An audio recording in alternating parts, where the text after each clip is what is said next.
Everyone knows someone who just bought a rental property. Maybe it's your uncle. Maybe it's a guy from your gym who won't stop talking about his cash flow.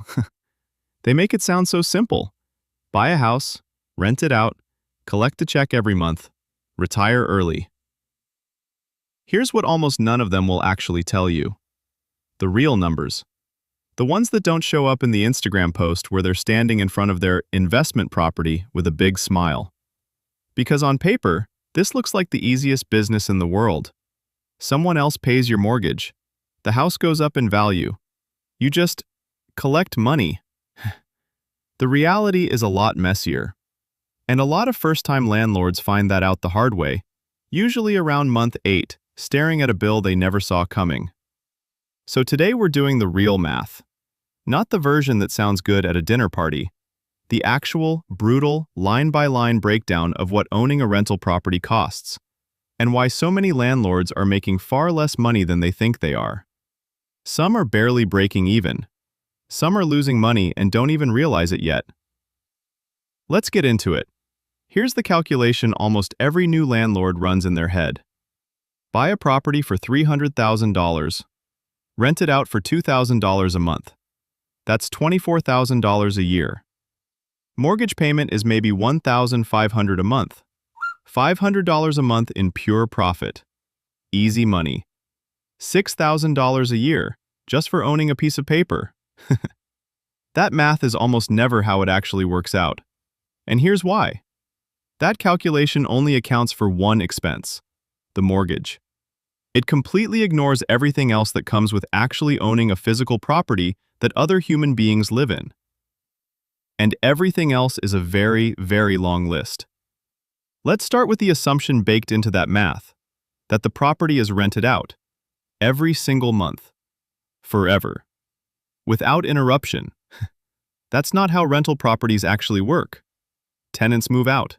Leases end. Sometimes tenants get evicted, which can take months depending on where you live. Sometimes the property just sits empty between renters while you're finding someone new, doing a background check, waiting for their deposit to clear. Industry estimates typically put average vacancy rates somewhere between 5 and 10% annually for a single rental property. That means, on average, your property might sit empty, earning $0 for roughly 1 month out of every year. One entire month of zero income. But here's the part that catches people off guard. The mortgage doesn't pause because the tenant moved out. The property taxes don't pause. The insurance doesn't pause. Everything keeps getting billed. Nothing stops just because nobody's paying you rent that month. So that $500 a month profit calculation? Take away 1 full month of income a year, and you've already wiped out a huge chunk of your annual profit before we've even gotten to any other expenses. Now here's where new landlords genuinely get blindsided. Things break. Constantly. Water heaters die. Roofs leak. HVAC systems fail in the middle of a heat wave, at the worst possible time. Always. There's a widely used rule of thumb in real estate investing circles called the 1% rule for maintenance. Budget roughly 1% of the property's value every single year just for repairs and upkeep. On a $300,000 property, that's $3,000 a year. Every year. Whether anything actually breaks or not. And that's just the average. Some years you'll spend almost nothing. Other years, the year the roof needs replacing or the furnace dies in January, you could spend $10,000, $15,000 in a single year on one property. Landlords love to talk about the good years. Almost nobody posts about the year their water heater burst and flooded the basement, and the repair bill ate their entire annual profit in one afternoon. Here's a question almost nobody asks themselves before buying a rental property. Who's actually going to manage this thing? Because owning a rental property doesn't just mean collecting a check. It means someone has to find tenants, screen applications, handle maintenance requests, deal with the 11 p.m. phone call about a broken pipe, chase down late rent, navigate eviction paperwork if it comes to that. If you do all of that yourself, congratulations, you now have a part-time job. Unpaid, on top of whatever you already do for a living. Most landlords, especially ones who don't live near the property, hire a property management company to handle it instead. Typical property management fees run 8 to 12% of the monthly rent. On that $2,000 a month rental, that's another $160 to $240 a month, straight off the top. Suddenly, that $500 a month profit is looking a lot smaller.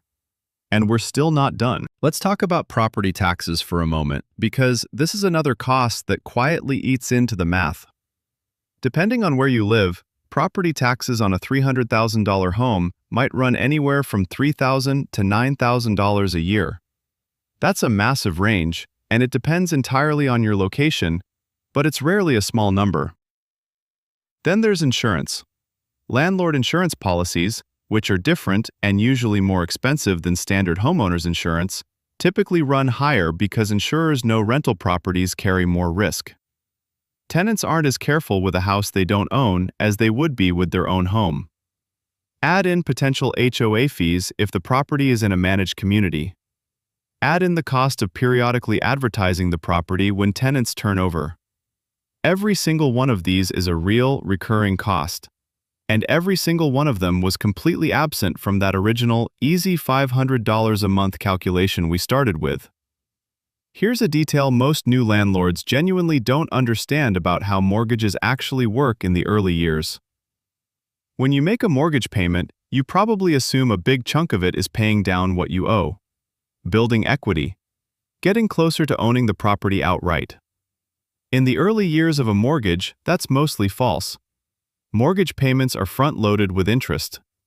In the first several years of a typical 30-year mortgage, the majority of every payment, often 70, 80, even 90% early on, goes toward interest, not principal. That means for years, you're paying the bank enormous amounts of money that does almost nothing to actually increase your ownership stake in the property. So when a landlord says, "The tenant is paying down my mortgage," what's often actually happening is the tenant is mostly paying the bank's interest and building the landlord's equity extremely slowly in those early years. It sounds great in a sentence. It's a lot less impressive when you actually look at the amortization schedule. All right, let's put this all together and see what $500 a month in profit actually turns into once reality gets involved. Start with $2,000 a month in rent. That's $24,000 a year if, and only if, the property is rented every single month. Subtract vacancy. Say 1 month empty a year. That's minus $2,000 right there, down to $22,000. Subtract the mortgage, roughly $18,000 a year at $1,500 a month. Subtract maintenance. Using that 1% rule, roughly $3,000 a year on average. Subtract property management if you're using one, around $2,000 to $2,800 a year at 10% of rent. Subtract property taxes, conservatively maybe $4,000 a year. Subtract insurance, call it $1,200 a year. Add all of that up. That $500 a month, $6,000 a year profit projection we started with? Once you account for realistic vacancy, maintenance, management, taxes, and insurance, many landlords in this exact scenario are looking at break-even. Some are actually losing money on a monthly cash flow basis, every single month, and only staying afloat because the property's value is slowly appreciating in the background. That's the part nobody puts in the Instagram caption. Okay, so if the monthly cash flow math is this brutal for a lot of landlords, why does anyone still buy rental properties? Same reason as the yacht. Same reason as the island. There's something underneath the surface math that the monthly numbers don't capture. Appreciation. Over long periods, 10, 20, 30 years, real estate has historically tended to increase in value. Slowly, unevenly, but consistently over the long run in most markets. So even a landlord losing $100 a month on cash flow might be building genuine long-term wealth because the property itself is quietly becoming worth significantly more than they paid for it. There's also the mortgage paydown itself. Even though it's slow in the early years, every single payment, assuming the tenant is covering it, is still, eventually, building the landlord's equity. slowly at first, then faster as more of each payment shifts from interest to principal. And there are tax advantages too. Depreciation deductions. The ability to write off many of those maintenance and management costs we just covered. Real estate carries genuine tax benefits that don't exist for most other investments. So the picture isn't purely bleak.